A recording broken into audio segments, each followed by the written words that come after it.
Bonjour les amis, j'espère que vous allez vous-même bien, que votre famille aussi va bien. Dieu merci. Abonnez-vous à ma chaîne La guérison à travers la connaissance.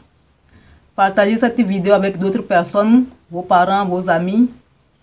Activez la petite cloche pour avoir encore d'autres nouvelles vidéos. Likez la vidéo s'il vous plaît mes amis. Aujourd'hui, j'aimerais partager avec vous une autre maladie des reins, appelée le calcul rénal. Ou bien cela veut dire tout simplement, lorsque les cailloux ne sont pas évacués à travers les urines, donc ils bloquent l'urètre et causent des douleurs vraiment atroces. Quelles sont les causes de cette maladie? Cela peut être génétique, une des parents a cette maladie, donc les enfants aussi à la maladie. Cela provient des fois aussi cela provient très souvent du surpoids. Donc s'il y a un problème d'obésité, la personne qui a le problème d'obésité peut avoir cette maladie de calcul rénal.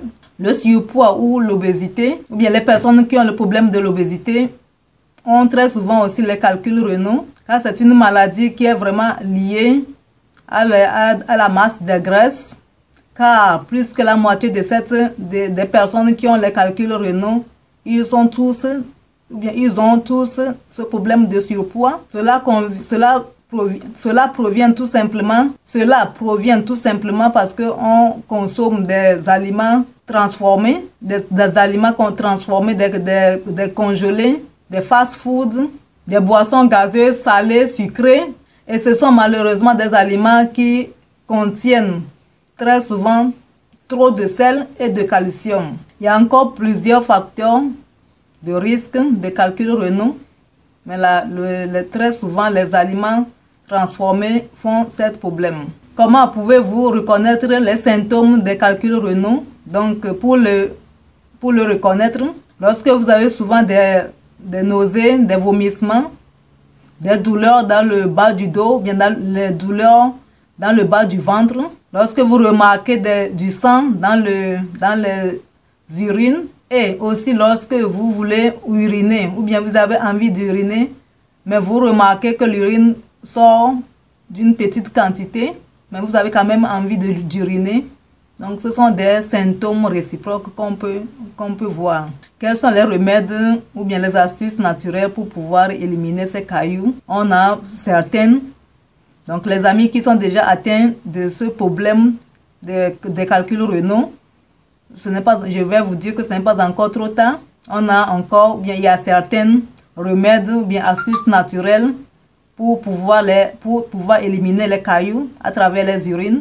J'ai pu réunir ici 10 remèdes ou bien astuces pour pouvoir éliminer ou éviter que les calculs rénaux se produisent dans les reins. Remède numéro 1, c'est boire de l'eau. Boire en quantité de l'eau. Si vous êtes déjà atteint de calculs rénaux, si vous avez ce problème déjà, si vous avez déjà les cailloux qui sont dans les reins et vous avez déjà des douleurs atroces ou bien vous êtes déjà opéré une fois, 2 fois, le remède numéro 1, c'est boire de l'eau. Boire en bonne quantité de l'eau. Vous avez bien écouté, c'est de l'eau. Pas de l'eau salée, pas sucrée, pas l'eau gazeuse, de l'eau. 3 litres d'eau par jour minimum. Cela vous aide à avoir toujours les urines bien diluées, de la couleur jaune pâle, et vous aide aussi à pouvoir évacuer les calculs rénaux déjà existants à travers les urines, bien sûr. Boire de l'eau, c'est très important. Vous pouvez le varier. L'eau chaude, l'eau tiède. Même la nuit avant de vous coucher, avant d'aller vous coucher, vous devez boire un verre d'eau. Et quand vous vous réveillez, vous buvez encore un verre d'eau. Remède numéro 2, c'est le jus d'orange. Le jus d'orange, vous pouvez boire le jus d'orange ou le jus de citron mélangé avec de l'eau. Donc ça aide beaucoup grâce à leur composition riche en acide cidrique. Donc il aide le bon fonctionnement des reins. Il favorise le bon fonctionnement des reins et lutte contre la production des cailloux dans les reins.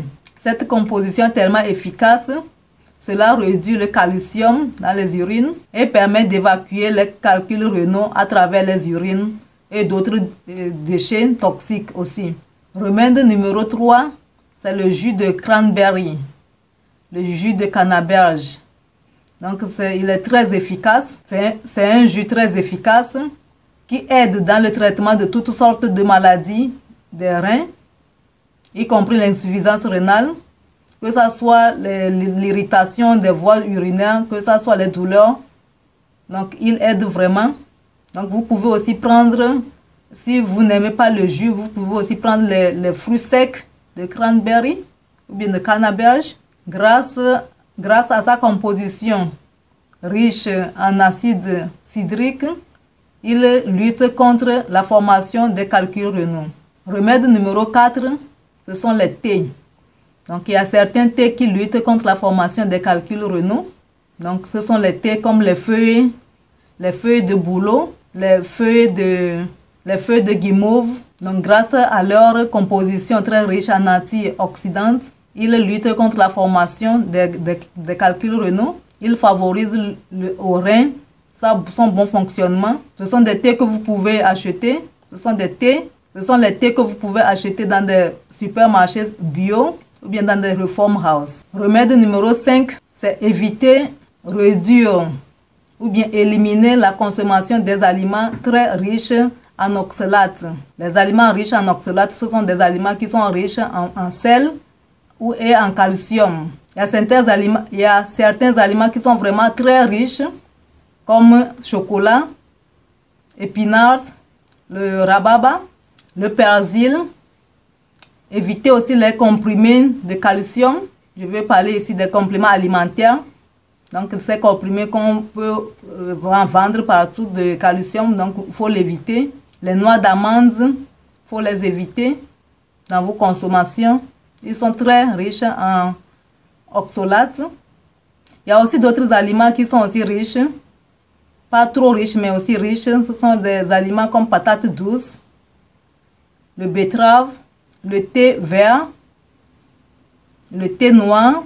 Et pour les végétariens, donc le soya, les produits, plusieurs produits de soya, ou bien plusieurs produits à base de soya, sont des soya non fermentés. Donc, je précise ici.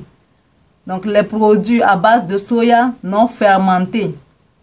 Ils sont aussi très riches en oxalates. Des produits comme tofu, le soya drink, soya burger. Donc, ils sont à base de soya non fermenté. Donc, si c'est fermenté, il n'y a pas de problème. Mais si c'est non fermenté, donc ils sont trop riches en calcium et en sel. Donc, il faut les éviter. Donc, il y a quelque chose à bien noter ici. Vous devez continuer à consommer les aliments riches en calcium. Donc, vous devez continuer à consommer le calcium, même si vous avez des problèmes de calculs rénaux. Donc, je parle maintenant aux amis qui sont atteints déjà de calculs rénaux, que vous devez continuer à consommer des calcium. Je veux dire des aliments en calcium, des aliments riches en calcium. Vous devez continuer à consommer des aliments riches en calcium sains, car le manque de calcium, oui, le manque de calcium va encore causer l'augmentation du taux d'acide oxalique dans l'urine, le taux d'acide oxalique dans l'urine, et cela va encore entraîner d'autres calculs rénaux. Pour cela, vous allez continuer à consommer les calcium sains.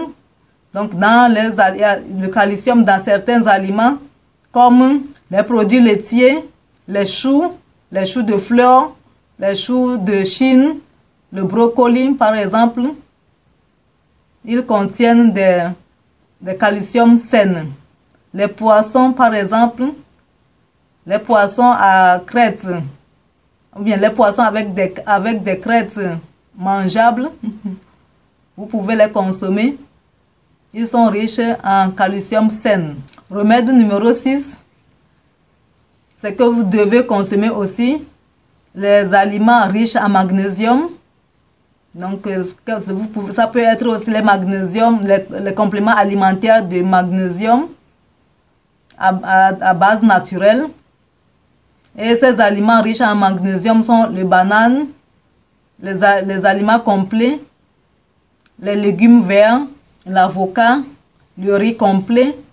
Donc vous devez consommer le magnésium sain à travers ces aliments.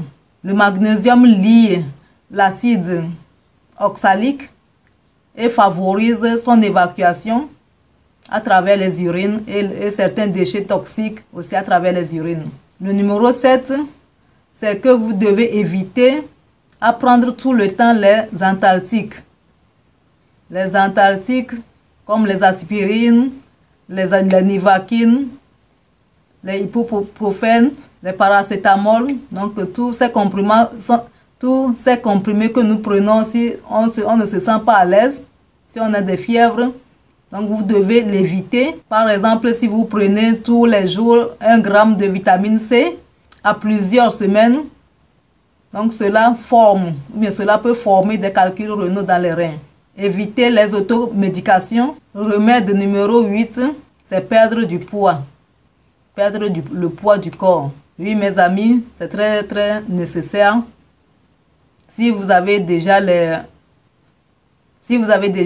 souffrez déjà des calculs rénaux et vous avez les masses de graisse, donc je vous en prie, faites tout possible pour perdre du poids.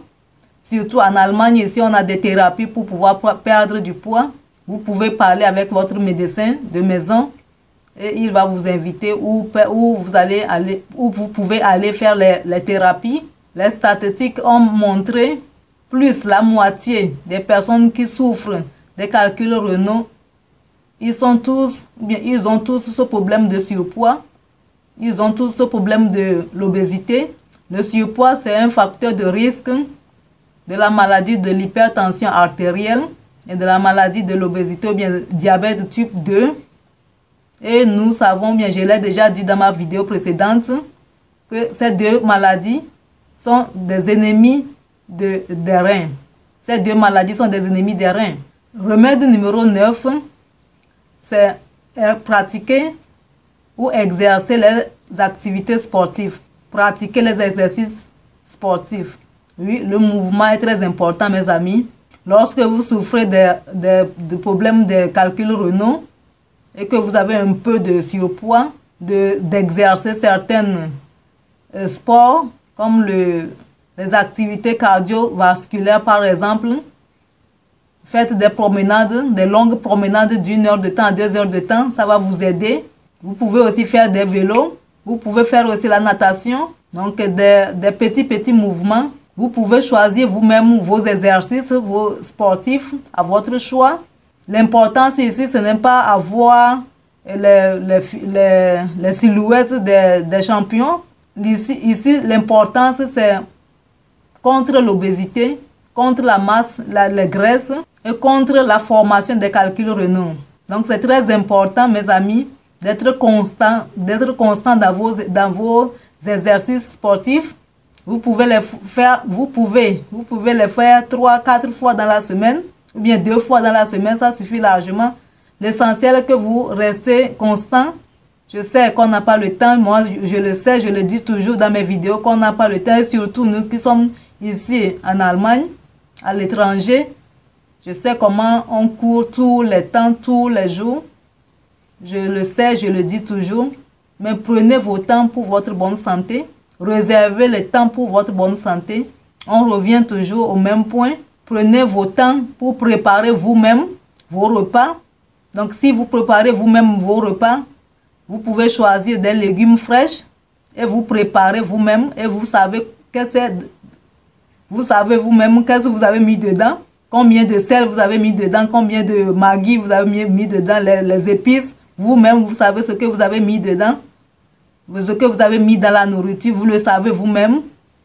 Donc c'est là les avantages si vous préparez vous-même, si vous prenez le temps pour préparer vous-même vos aliments vraiment fraîches, sains et équilibrés. Mes amis, cette vidéo tend vers la fin. Dites-moi dans les commentaires ce que vous en pensez. Vos contributions, j'en ai besoin. Si vous avez des questions, n'hésitez pas. Je serai ravi de lire vos commentaires, de lire vos critiques. J'en ai besoin. Encouragez-moi par vos commentaires. Dites-moi ce que vous en pensez. Si vous avez encore d'autres sujets qui vous intéressent plus, vous pouvez le parler, vous pouvez l'écrire dans les commentaires. Que Dieu vous bénisse et à la prochaine.